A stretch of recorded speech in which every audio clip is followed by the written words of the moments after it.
सुश्रुत निदान स्थान chapter number 9 से हम लोग क्वेश्चन एंड आंसर डिस्कस करने वाले हैं। तो देखेंगे हम लोगों ने जो क्वेश्चन है 189 यहाँ तक हम लोगों ने कंप्लीट किया था और 190 से चैप्टर नंबर 9 स्टार्ट हो रहा है। तो सभी लोग देखेंगे स्क्रीन पर। फर्स्ट क्वेश्चन है सुश्रुत विद्रिधि के भेद कितने होते हैं? विद्रिधि के भेद कितने हैं? 5 तो नहीं है। 5 क्या है? दूष्य। हाँ, गुड। 5 क्या है? दूष्य है। ठीक है, दूष्य से मैंने कोई ट्रिक लिखवाई थी क्या आप लोगों को दूष्य याद करने की? नहीं लिखाई? त्वचा, रक्त, मांस, मेद और अस्थि, है ना। इस टाइप से ये दूष्य है विद्रिधि के।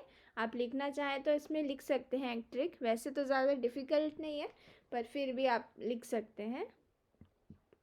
तेरा मामा, तेरा त से त्वचा, रा से रक्त एंड एक माँ से मांस और दूसरे माँ से मेद, तेरा मामा अस्थि। इस टाइप से याद कर सकते हैं, है ना, कि पतले दुबले हैं या अस्थि उनमें ज़्यादा है, स्ट्रॉन्ग बोन्स हैं, इस टाइप से हम सोच सकते हैं। तो ये ट्रिक याद हो जाएगी। तो त्वचा, रक्त, मांस, मेद एंड अस्थि।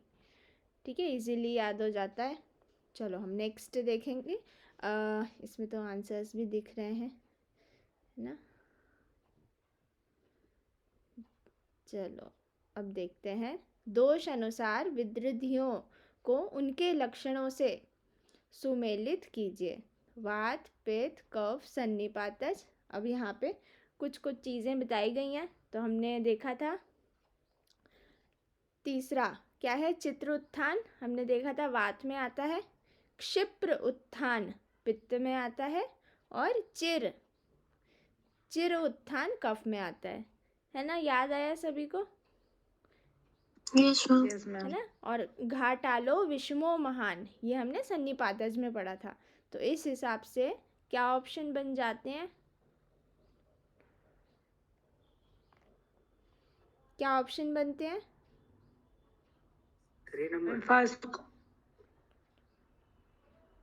First option, yes, first is the correct one.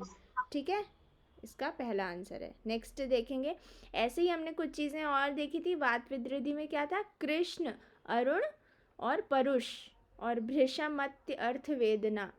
फिर और पक्व उदुम्बर पित्तज में पढ़ा था, ज्वर और दाह भी हो रहा था। और कफज में क्या पढ़ा था? शराव सदृश पांडु, शराब कटोरी के समान मैंने कटोरी भी दिखाई थी, है ना। तो उस टाइप से हम याद कर लेते हैं।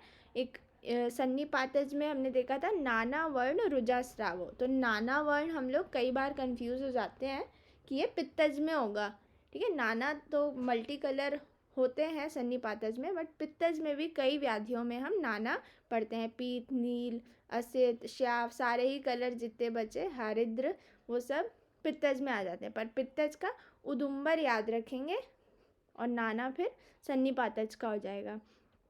ठीक है, रक्तज में हमने एक स्पेशल चीज़ क्या पढ़ी थी? रक्त, ब्लैक कलर के स्फोट होते हैं।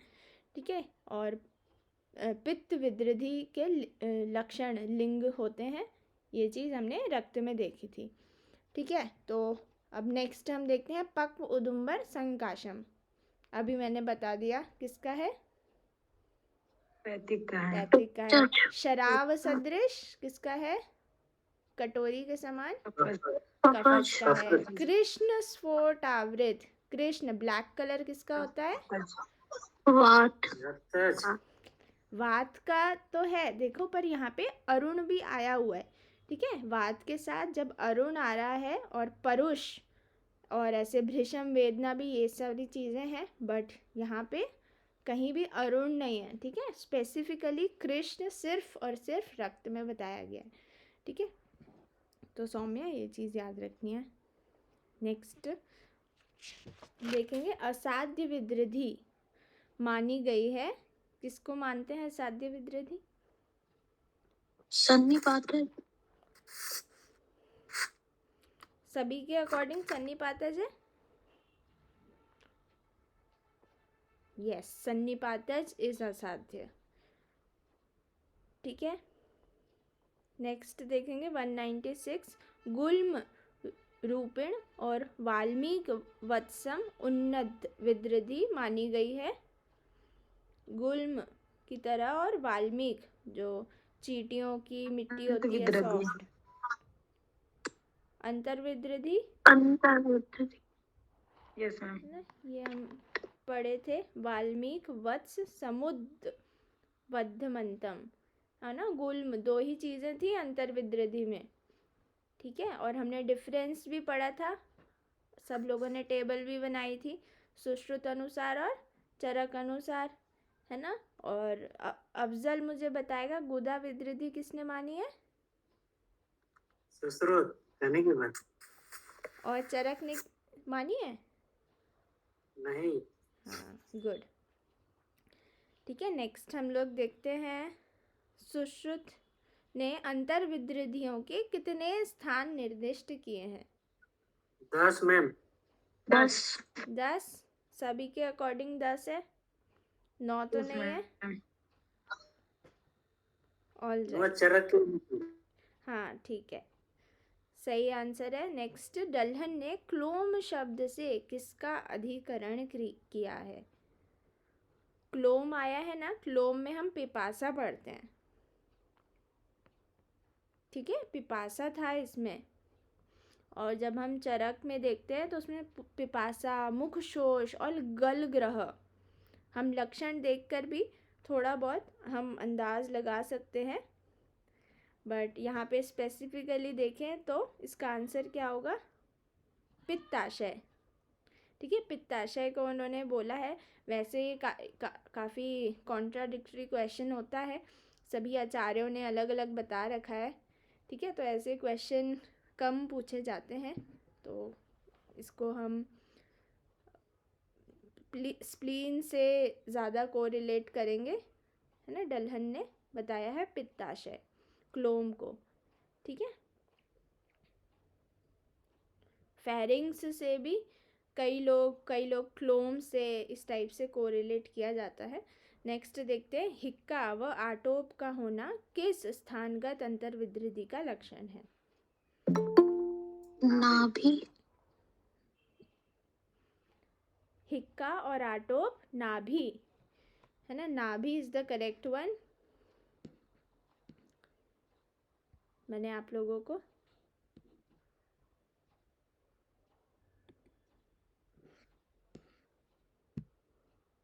बताया था। ठीक है, नाभि में हिक्का और आटोप आचार्य सुश्रुत अनुसार है और हिक्का बस चरक अनुसार है। ठीक है, नेक्स्ट देखेंगे।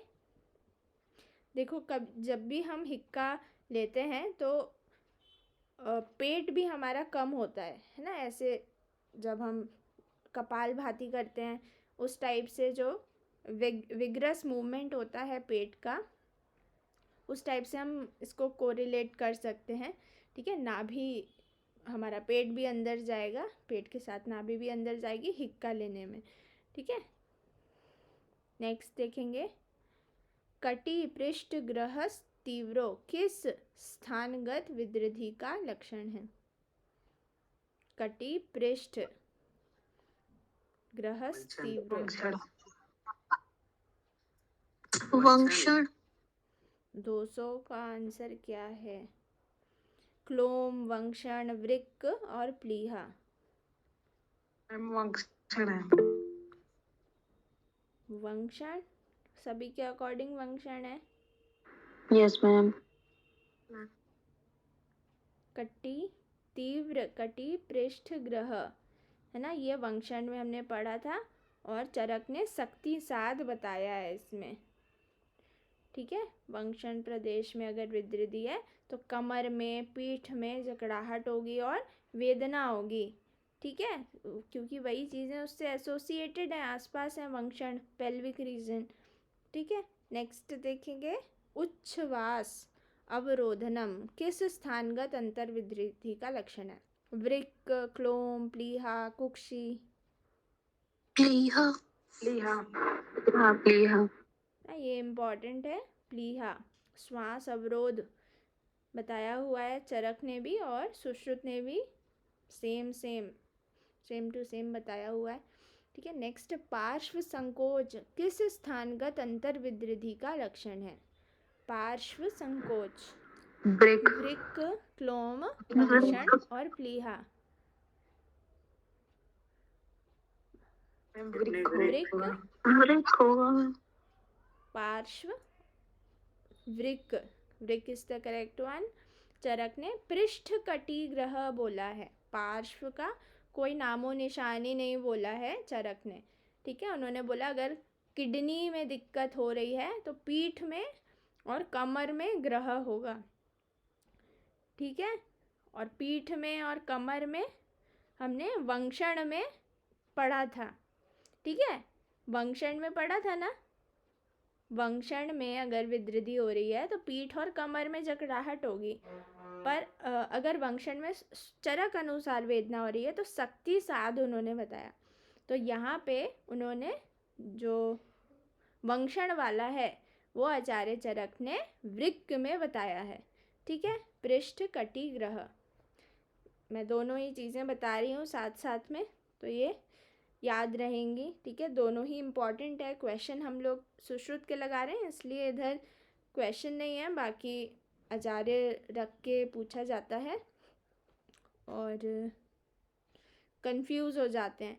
ठीक है, इसलिए कंपैरेटिवली दोनों चीज़ें मैं बता रही हूँ। नेक्स्ट देखेंगे सर्वांग ग्रहस तीव्रो किस स्थानगत अंतर्विधि का लक्षण है? सर्वांग, इसमें वृक्क, प्लीहा, वंक्षण, हृदय। हृदय है ना, हृदय से ही पूरे शरीर में सर्कुलेशन होता है। सर्वांग, तो सर्वांग ग्रह हृदय का है। और क्या था? तीव्र हृदय शूल। ठीक है, चरक में और क्या पढ़ा था हमने? तमक एक इम्पॉर्टेंट चीज़ है ना, श्वास, कास, तमक, ये वर्ड आते हैं चरक में। ठीक है, सांस लेते नहीं बनेगा, खांसी आने लगेगी, आँखों के सामने अंधेरा छाने लगेगा अगर हृदय में विकृति हो गई, विद्रधि हो गई। ठीक है, नेक्स्ट हम लोग देखते हैं तृष्णा किस स्थानगत अंतर्विधि का लक्षण है? तृष्णा, एक चीज़ होती है पिपासा और एक चीज़ होती है तृष्णा, दोनों एक है क्या? यकृत का। यकृत क्लोम है ना, बट यकृत में भी है, क्लोम में भी है। बट यहाँ पे ऐसे नहीं हम देखेंगे, मतलब तो एक है बट दोनों ही अलग अलग चीज़ें हैं। ठीक है, तृष्णा आया हुआ है यकृत में और पिपासा वर्ड आया हुआ है क्लोम में, है ना। नोटिस किया, ये मैंने आप लोगों को बताया था, मतलब तो एक ही है बट वर्ड डिफरेंस है। ठीक है, तो तृष्णा कहाँ आया हुआ है बताओ? यकृत में। यकृत। तो यहाँ ऑप्शन बताओ मुझे, यहाँ पे कॉम्बिनेशन दिया हुआ है तो हम कर सकते हैं, बाकी आप लोग जैसा मैंने बताया है वैसे याद रखेंगे। ठीक है, तो ऑप्शन कौन सा होगा? माँ मुझे स्क्रीन नहीं दिख रही है। स्क्रीन तो दिख रही है, दिख रही है राफिया, फरहीन? Yes ma'am.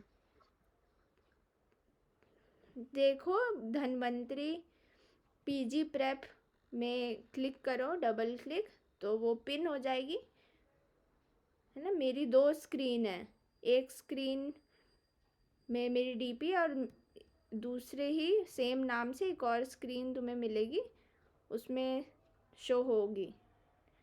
मिली सौम्या? यस मैम, आप विजिबल हो रहा है। हाँ, तुम्हें अभी तक स्क्रीन ही नहीं दिख रही थी क्या? मैम बीच में जब आपने अभी ये वाला क्वेश्चन शुरू किया तब गायब हो गया था। अच्छा चलो ठीक है, तो 204 का चौथा ऑप्शन सही है। ठीक है, नेक्स्ट देखेंगे श्वास व तृष्णा किस स्थानगत अंतर्विधि के लक्षण है? श्वास और तृष्णा, तो ये स्पेसिफिकली यकृत के लक्षण है। ठीक है, श्वास और तृष्णा यकृत के लक्षण है। इनको मैं और अच्छे से एक बार पढ़ा दूंगी, ठीक है, क्योंकि ये ऐसी चीज़ें हैं जो बहुत हम जल्दी भूल जाते हैं, है ना। इनको मैंने ट्रिक्स से नहीं बताया था, मैं भी ट्रिक्स से आप लोगों को एक और बार बता दूंगी तो फिर याद रहेगा।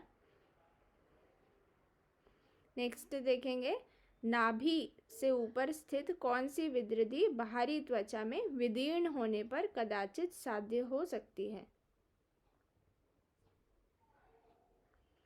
नाभि से ऊपर स्थित कौन सी विद्युति बाहरी त्वचा में विदीर्ण होने पर कदाचित साध्य हो सकती है।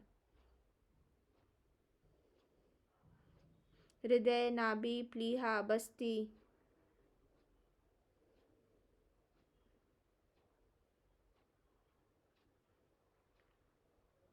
इसका करेक्ट ऑप्शन है प्लीहा।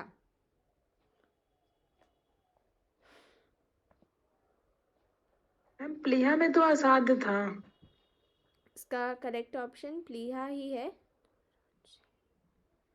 ठीक है। मैम इसको यकृत, देखना, प्लीहा, हृदय और क्लोम बताई थी कि ये असाध्य होता है, एक मुख मार्ग होता है इसका स्राव। इसमें बाहरी त्वचा में विशीर्ण अगर हो रहा है तो वो साध्य होगा, ठीक है।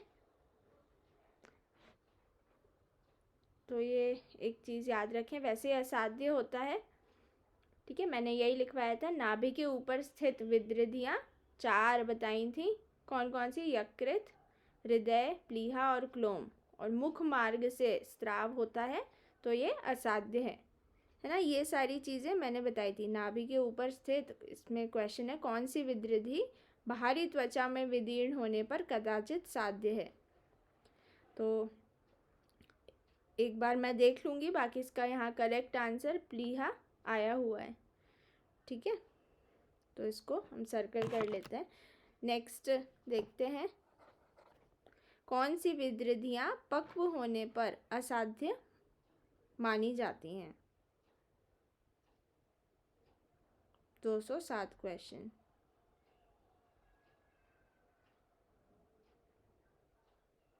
पक्व कौन सी असाध्य मानी जाएंगी। मैम इसमें सभी होगा, हृदय, बस्ती, नाभि। सभी के अकॉर्डिंग 207 का हाँ, सभी, यस, सभी इज द करेक्ट वन, ठीक है, सभी इसका करेक्ट है। अब मक्कल का मैंने आप लोगों को बताया था ना, मक्कल क्या होता है सभी को पता है, गर्भाशय से अति रक्तस्राव का होना, फर्स्ट। सेकंड, प्रसव उपरांत गर्भाशय से पूर्ण रूप से अशुद्ध रक्त का नहीं निकलना। नेक्स्ट, अपथ्य आहार विहार करना, और सभी। मैम सभी होगा इसमें, सभी होगा। यस, सभी इज द करेक्ट वन, ना सारी ही चीज़ें आ जाती हैं इसमें। नेक्स्ट हम देखेंगे 209, मक्कल नामक विद्युति का कितने दिन पश्चात पाक हो जाता है। 7 दिन। 7 दिन इज द करेक्ट वन।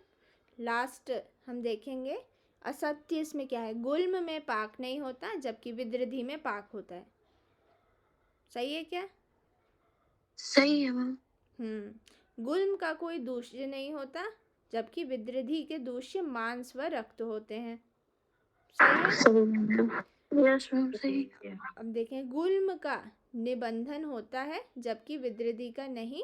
और लास्ट है, गुल्म व विद्युति के दोष व समुत्थान समान होते हैं। तो इसका थर्ड इसका एक श्लोक भी था, ठीक है, निबंधन करके, तो थर्ड असत्य है, बाकी सभी सत्य हैं, ठीक है। अब हम नेक्स्ट देखेंगे 211वां प्रश्न, अस्थि विद्युति के टूटने पर उससे निकलने वाले स्राव का वर्ण होता है।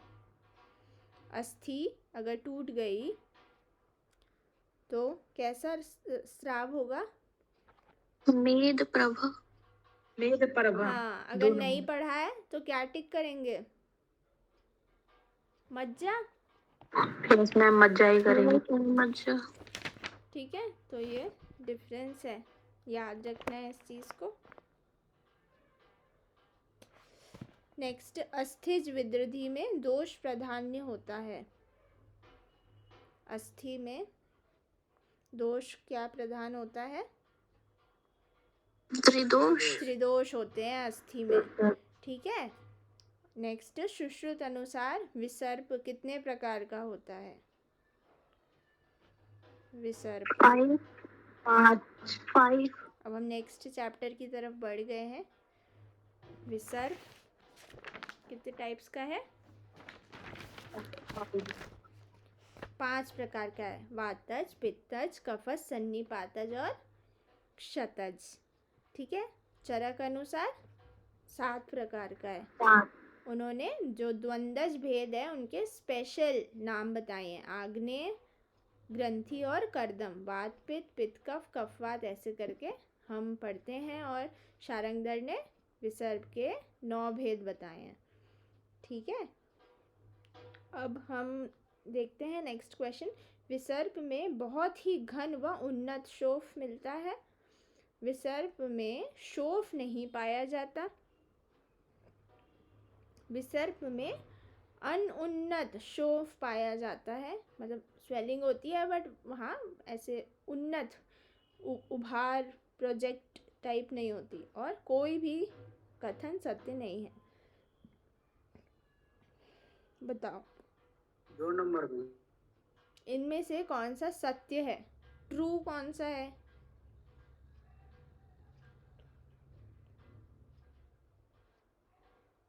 उन्नत तो होता है शोफ, अनुन्नत शोफ पाया जाता है, ऐसा थोड़ी हो सकता है। अल्पोन्नत होता है है ना, नहीं। ये सही है ना। ये option number 3 is the correct one, ठीक है। अनुन्नत नहीं होता इसमें, ठीक है। ये हम पढ़ भी चुके हैं।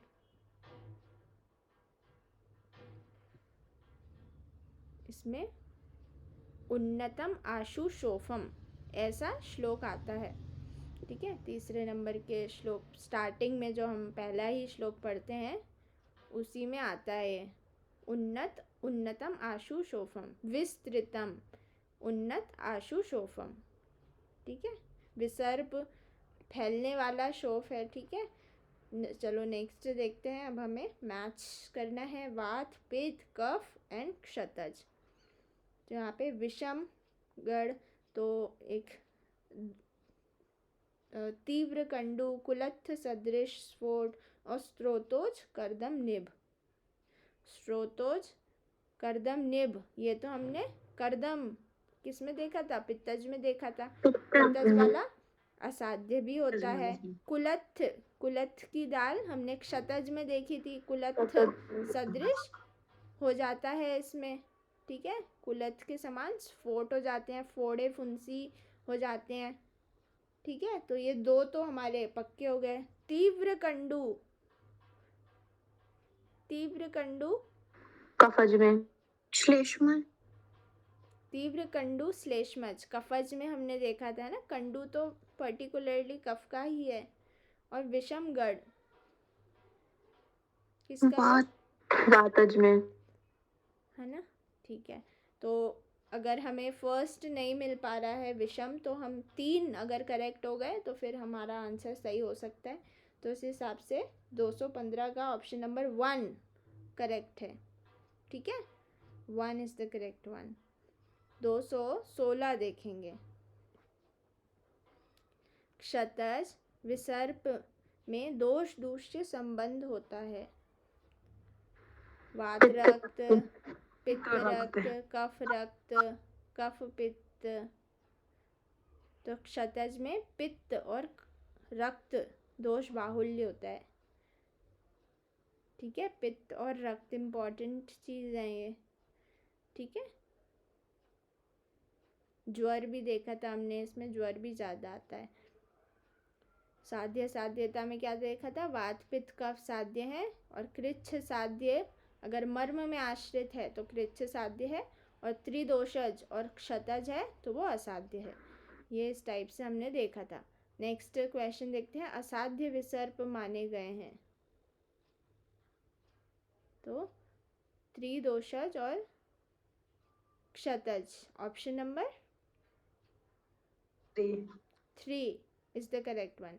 नेक्स्ट देखते हैं, सुश्रुत अनुसार नाड़ी रोग कितने होते हैं? 5 5 5 कि 8? 5 8 दोनों माने। मैम अरे दोनों है, लेकिन कौन आपने कहा सा? था 5 मानेंगे। हाँ कहा तो था ना 5, यहाँ पे हम करेक्ट ऑप्शन यहाँ पे 5 ही जाएगा। ठीक है, ये ऐसे और स्पेसिफिक क्वेश्चन पूछेंगे। ठीक है, ये बोथ करके ही आएगा एग्जाम में अगर आएगा तो। ये तो 5 और 8 मैम दोनों ही याद आपने रखेंगे। करके बताया, क्या द्वंद्व करके बताया था कब 8 माने। क्या बोल रहे हो, समझ नहीं आ रहा।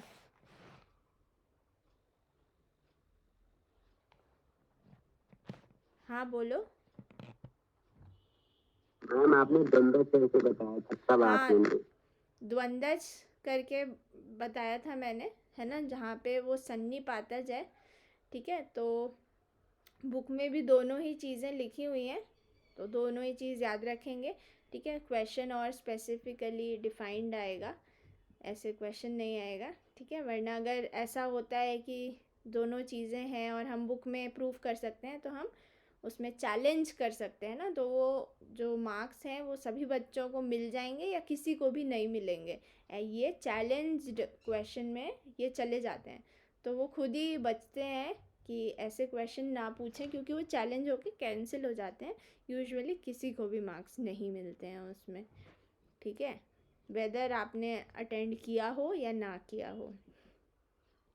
चलो हम नेक्स्ट देखते हैं, किस नाड़ी रोग में अर्जुन वर्णी एवं पिच्छिल स्राव की प्रवृत्ति विशेष रूप से रात्रि को होती है? अर्जुन कफज में। श्लैष्मिक कपज नाड़ी रोग की हम बात कर रहे हैं। कफज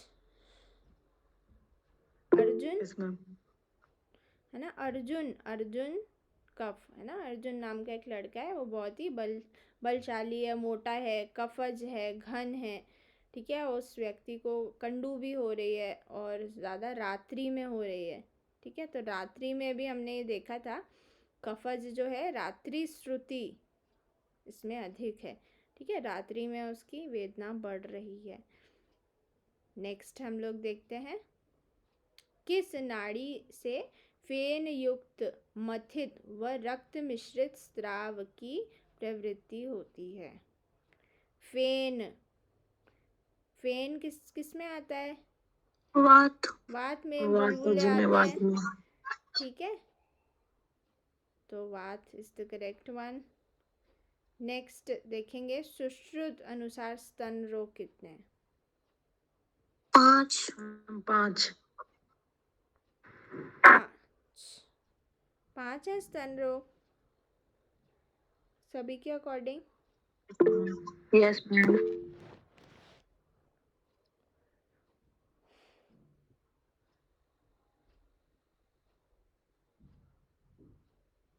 ऑल राइट, सही है। नेक्स्ट देखेंगे, सुश्रुत अनुसार असत्य कथन है, माता में स्तन की प्रवृत्ति रुके हुए आर्तव से होती है। सही है। आहार रस के प्रसाद भाग से स्तन्य की उत्पत्ति होती है। सही है। फिर प्रायः कन्याओं में स्तन धमनियों के मुख के समृद्ध होने के कारण स्तन रोग नहीं होते। सही है। गर्भिणी में स्वभाव से ही स्तन धमनियों का मुख खुल जाता है। अब बताएं कौन सा असत्य है? मैम लास्ट वाला सत्य है। इस यहाँ पे असत्य बताना है ना, 3 सत्य है। तो गर्भिणी में स्वभाव से ही स्तनगत धमनियों का मुख खुल जाता है, तो स्वभाव भी एक कारण है, स्नेह भी है, स्वभाव भी है। माता में स्तन की उत्पत्ति रुके हुए आर्तव से होती है, ये इनकरेक्ट ये है। गलत है। ठीक है, ये याद रखना है। नेक्स्ट देखेंगे, सुश्रुत अनुसार स्त्री में स्तन्य का आश्रय स्थल है। संपूर्ण शरीर, स्तन ग्रंथियां, गर्भाशय या स्तन।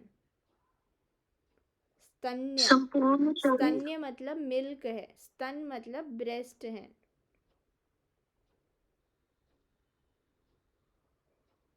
संपूर्ण आश्रय, हाँ, संपूर्ण संपूर्ण शरीर। शरीर ही इसका आश्रय स्थल है। ये हमने शुक्र से देखा था, ठीक है। शुक्र से हमने इसकी कोरिलेशन पढ़ा था। शुक्र भी संपूर्ण शरीर में व्याप्त होता है, ठीक है।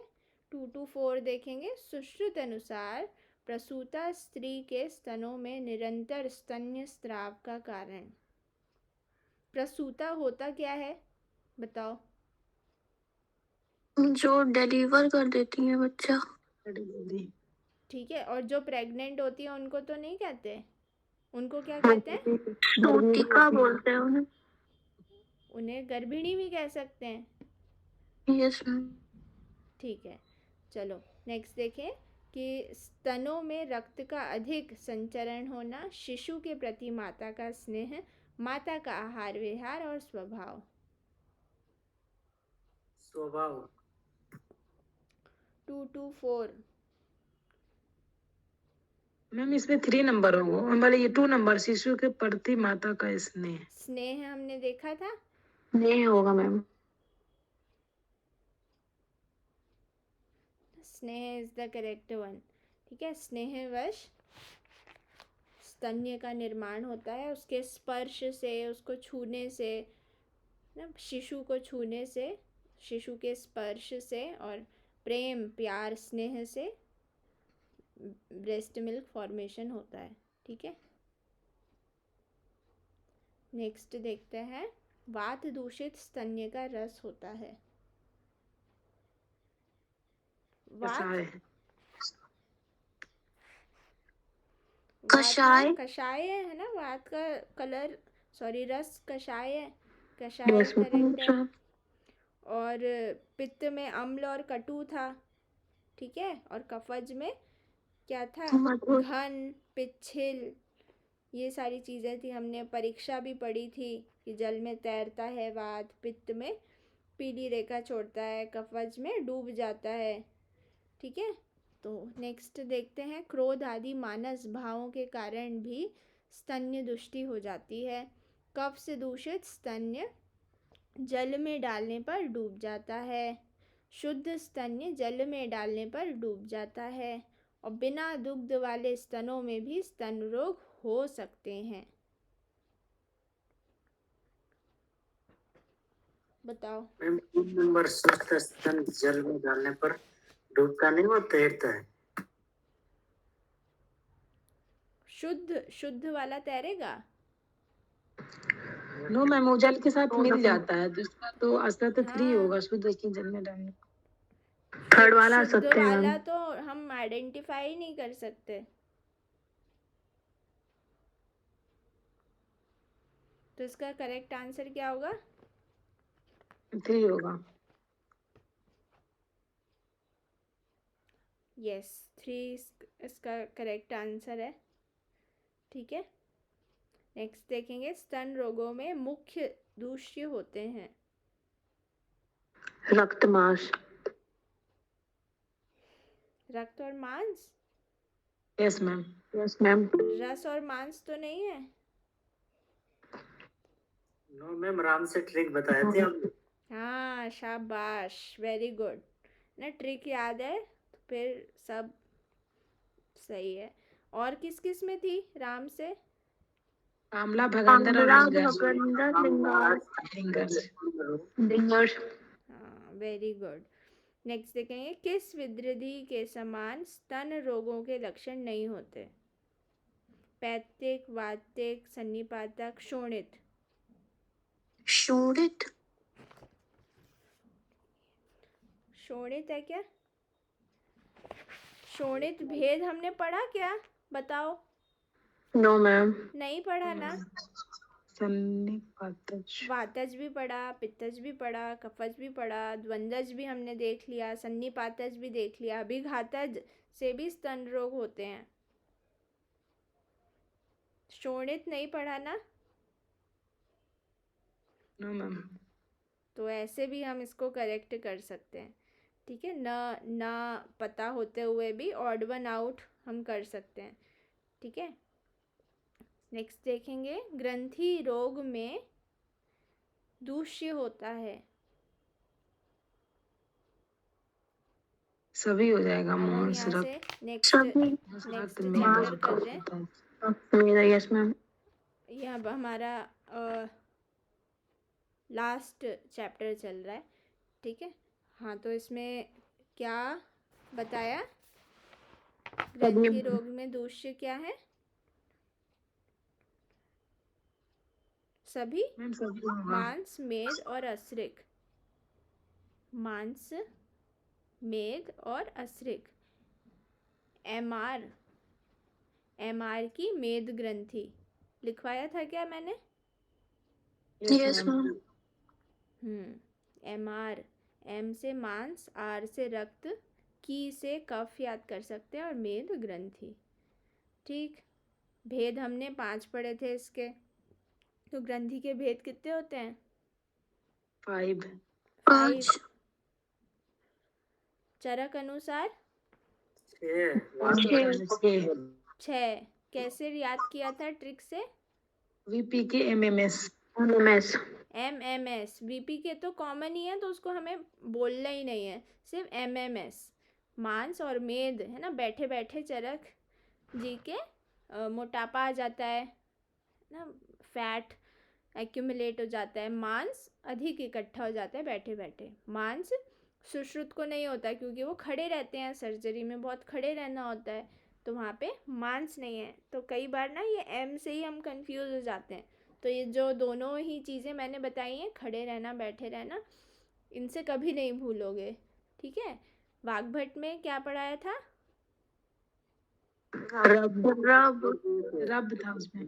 हाँ, रब से क्या क्या था? रक्त, अस्थि और ग्रंथि।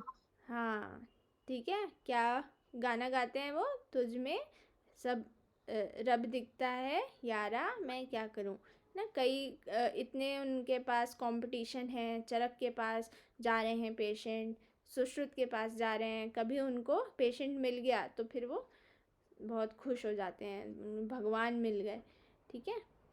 तो अब नेक्स्ट देखते हैं, सुश्रुत ग्रंथि भेद नहीं होता। कौन सा नहीं होता? अभी बताया। मांस है ना, मैम इसमें सुश्रुत। सभी हो जाएगा।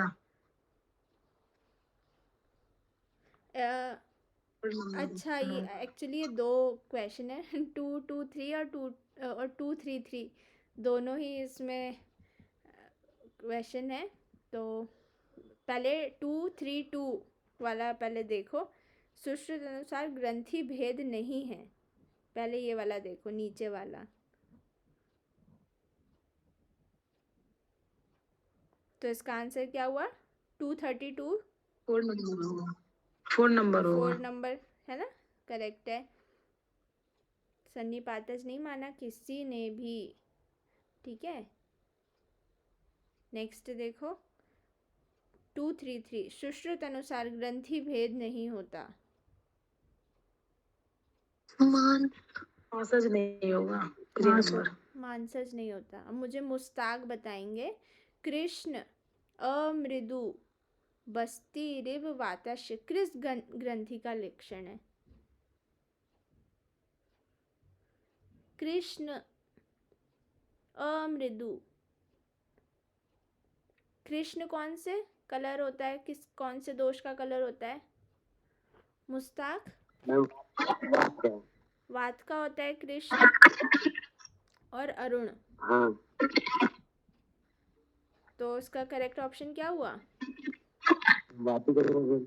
हाँ, ठीक है, याद रखना है। इसमें आया था वातक, वातिक ग्रंथि में ही हमने पढ़ा था, ठीक है। बस्ती के समान तनी हुई और स्वच्छ स्राव भी होता है। नेक्स्ट देखेंगे, नेक्स्ट मुझे मुस्कान बताएंगी। अल्प रुजो अति कंडु किस ग्रंथि का लक्षण है? अल्प रुजा।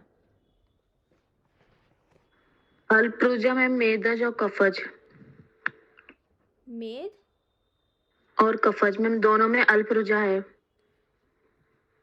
मेद और कफज सभी के अकॉर्डिंग यही है। Yes ma'am. Yes ma'am.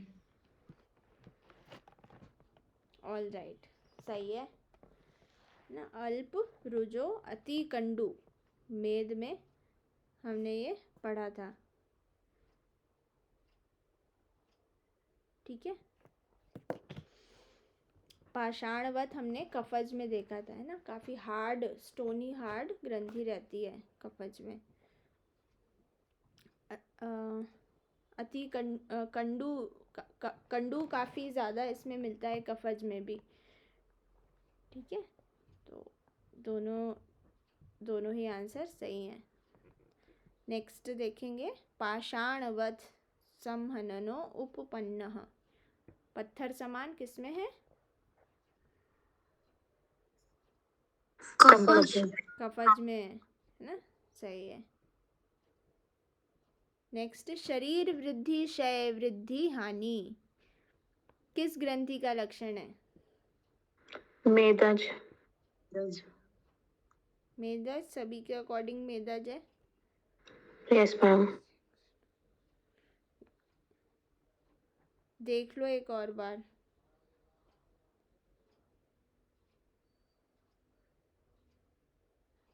कफज तो नहीं है? No ma'am. नहीं मैम। हाँ, ठीक है, सही है। शरीर वृद्धि क्षय वृद्धि हानि, देह क्षय वृद्धि क्षयोद, ये भी हमने पढ़ा था। ठीक है, क्षयोदयम। नेक्स्ट देखते हैं,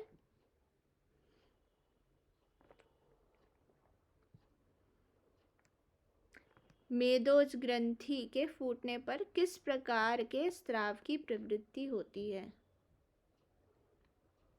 मेद ग्रंथि अगर फूट रही है, पिंड्याक या सर्पी प्रतिम्बम। हाँ, पिंड्याक सर्पी प्रतिमम तू मेदह, तिल की खली, है ना। तो हमने देखा था ना, ठंडियों में तिल और घी के लड्डू खाते हैं, है ना, तो मोटे भी होते हैं काफ़ी जल्दी। पिंड्याक सर्पी प्रतिमम, ठीक है, ये याद रखना है, तिल की खली को बोलते हैं पिंड्याक। नेक्स्ट मुझे फरहीन बताएंगी, सिराज ग्रंथि के संदर्भ में असत्य क्या है? सिराज ग्रंथि, इसमें बलहीन पुरुष द्वारा अति व्यायाम करने से उत्पन्न होती है, पीड़ा युक्त और चल होने पर कृच्छ साध्य मानी जाती है, और पीड़ा रहित और अचल होने पर साध्य मानी जाती है, और ये सब सत्य है। थर्ड है मैम। थर्ड, मैम अगर अचल होगा तो असाध्य होगा ना। हाँ, तो यहाँ पे मूवेबल और इमूवेबल दो चीज़ें याद रखनी है। ठीक है, तो third is the correct one. क्या हमने पढ़ा था कि सिरा ग्रंथि यदि पीड़ा युक्त एवं चल है, मतलब मूवेबल है, हिल रही है, तो मतलब उसमें कुछ हम कर सकते हैं ना, कृच्छ साध्य है, वो कठिनाई से होगी पर हम कर सकते हैं। अगर वो अचल है, मूव ही नहीं हो रही है, और ना ही उसमें पेन है, और बहुत बड़ी है और मर्म प्रदेश में है, तो वो असाध्य है। ये चीज़ें हमने पढ़ी थी। ठीक है फरीन? Yes ma'am. ओके, अब मुझे मुस्कान बताएंगी। लास्ट, आमल जास्थि मात्र एव मत्यांड जाल प्रतिमम किस व्याधि के संदर्भ में आया है? अपची मैम। अपची, है ना। त्वाम्लका अस्थि, आमलक की अस्थि, और मछलियों के अंडों के जाल के सदृश, यहाँ ऐसी ग्रंथि होती है। दो टाइप्स हमने आकार देखे थे, दो। ठीक है, और स्थान कौन कौन से थे? हनु अस्थि, कक्षा, अक्ष, आस्थि, बाहु, मन्या, गला, ये सारे स्थान थे अपची के। ठीक है, और ये मेद व कफ ही बन के अपची बनती है। ठीक है, इसको चय की अधिकता से अपची कहा जाता है। मेद और कफ इसमें डोमिनेंटली होते हैं। ये चीज़ें हमने पढ़ी थी।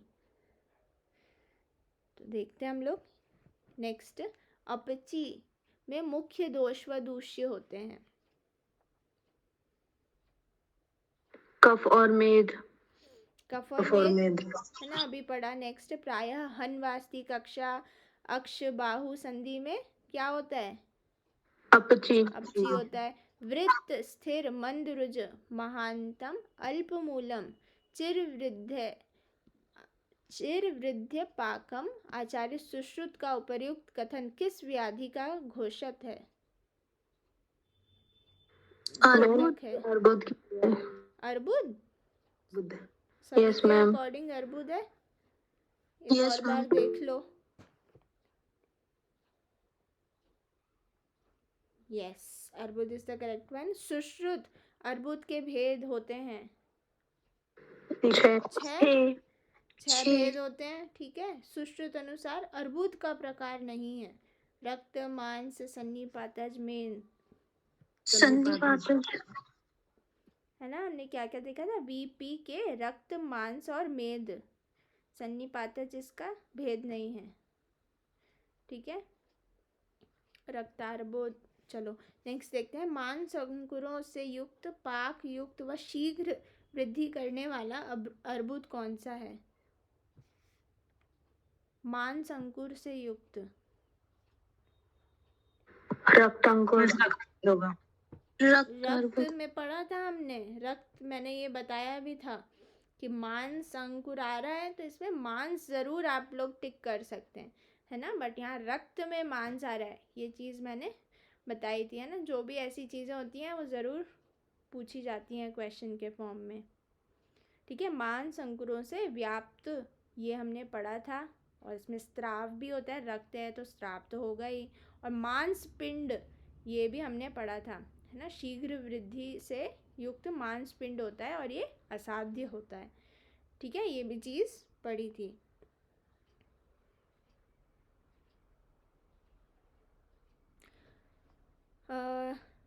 नेक्स्ट देखते हैं। कौन सा अर्बुद प्रायः मांसाहार में रुचि रखने वाले लोगों को अधिक होता है? मांसज। मांसज। यस सभी के अकॉर्डिंग ठीक है, करेक्ट। नेक्स्ट देखेंगे। असाध्य अर्बुद माने गए हैं।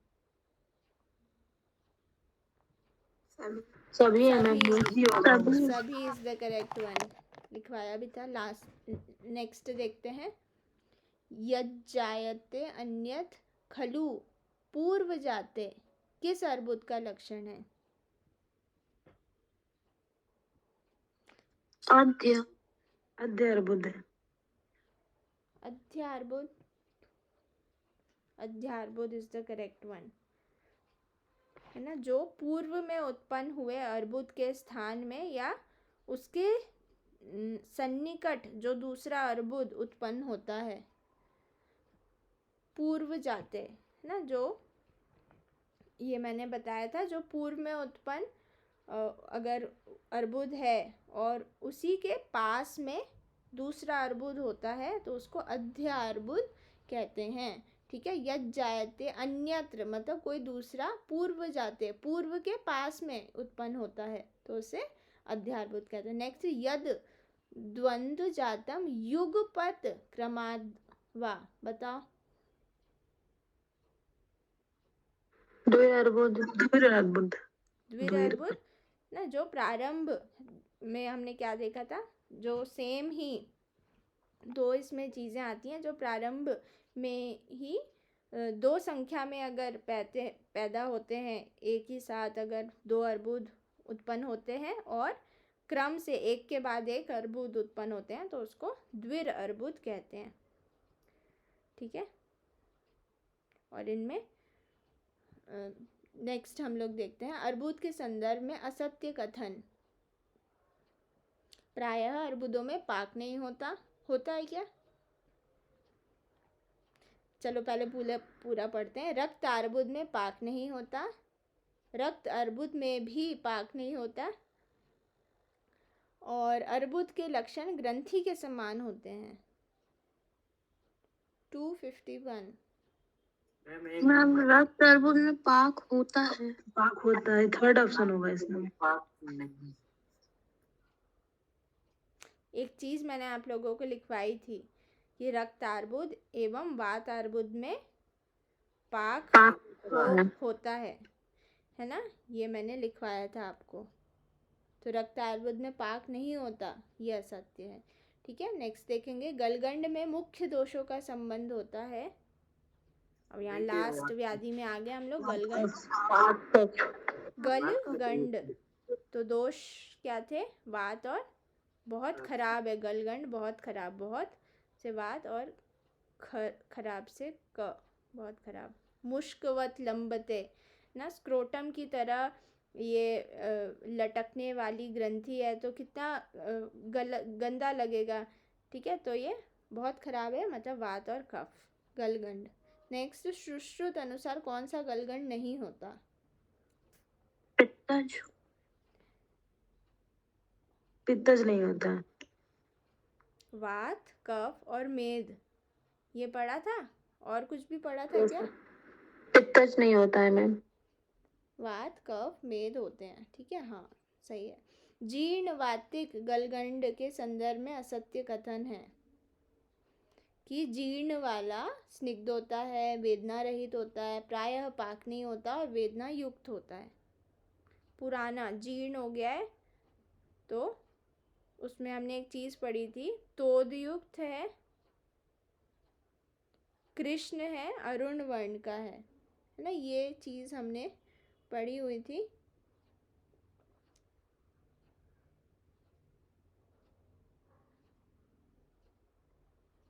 तो इसका फोर्थ आंसर करेक्ट है, वेदना युक्त होता है, ये असत्य है। क्योंकि ठीक है, क्योंकि इसमें तोद युक्त होता है, काफी ज्यादा पेन होता है। तो यहाँ पे जो ऑप्शन नंबर 4 है ये असत्य है, वेदना युक्त होता है। जीर्ण वातिक गलगंड की हम बात कर रहे हैं।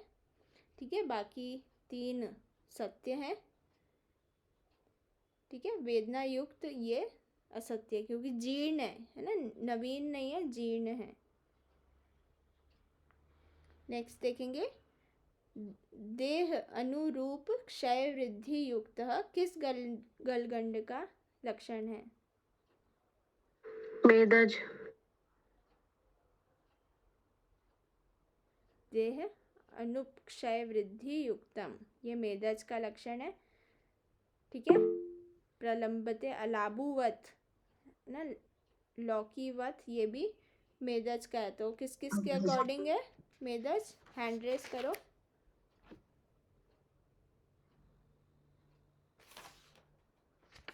ऑल राइट, थोड़ा सा ही बचा है, थोड़ा धैर्य बना के बैठेंगे।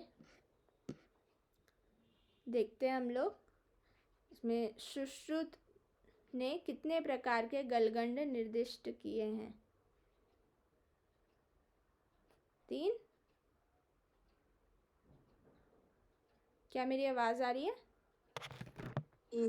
Yes ma'am. कितने? 3 3 मैम। 3 ऑप्शन कि ऑप्शन 2? 3 मैम। ऑप्शन 3 कि होगा ऑप्शन मैम। 2? ऑप्शन 2 है ना। नेक्स्ट, किस गलगंड में पीड़ा होती है?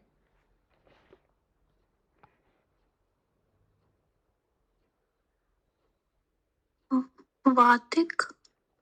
वातिक देखो, जीर्ण में तो नहीं हो रही है ना, तो यहाँ 2 ऑप्शन तो चले जाते हैं हमारे। अब कौन से बचे? मेद और कफज। मैम कफज। तो किस गलगंड में पीड़ा होती है? कफज होगा। मेदज क्यों नहीं होगा?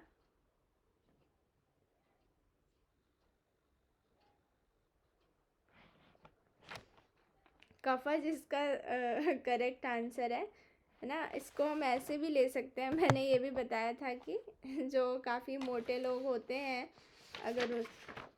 अगर हम उनको एक चाटा मारें और एक बहुत ही पतले व्यक्ति को हम चाटा मारें तो किसको लगेगी ना, एक को तो फ़र्क ही नहीं पड़ेगा। तो इस टाइप से भी हम इसको ले सकते हैं। ठीक है, ये मैं आप लोगों को बता चुकी हूँ। मेद मतलब फैट होता है। ठीक है, तो इतना उसके पास स्टोर्ड फैट है। ठीक है, तो मेद और कफ इसमें दोनों में ही हम लोग ले सकते हैं इस चीज़ को कि पीढ़ा नहीं होती है। ठीक है, तो अगर उस चीज़ से देखें तो यहाँ पे मेद मोर करेक्ट होगा, और कफ गलगंड में भी पीड़ा नहीं होती है। ठीक है, तो इसका यहाँ पे मोर करेक्ट कफज गलगंड है। एक बार मैं और क्रॉस चेक कर लूँगी इसको। इसका जो करेक्ट ऑप्शन है वो 3 है। ठीक है, देख सकते हैं 153 इसका करेक्ट ऑप्शन है। नेक्स्ट देखते हैं, प्रलंबते अलाबुवत किस गलगंड के संबंध में कहा गया है? मेदज। मेदज में पड़ा हुआ है। नेक्स्ट, मुश्क वल्लंबते गले किस गलगंड के संदर्भ में आया है? मुश्कवत तीनों के लिए आया क्या? इसका तो समान लक्षण था। Yes ma'am. है ना, ये सामान्य लक्षण में पढ़े थे ना हम, मुश्कवत लंबते गले। Yes ma'am.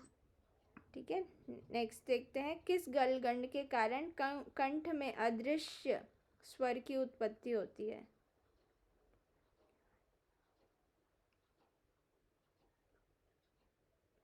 ये पढ़ा था हमने, मेदज जिसका करेक्ट आंसर है। ठीक है, मेदज इसका करेक्ट आंसर है। नेक्स्ट देखेंगे, लास्ट है ये, कि कितना पुराना गलगंड प्रायः असाध्य हो जाता है? संवत्सर। संवत्सर। 1 साल पुराना। ठीक है, तो इसी के साथ हमारा ये ख़त्म होता है। एक बार मैं इसको क्रॉस चेक करती हूँ जो हमारे 2 क्वेश्चन हैं। ठीक है।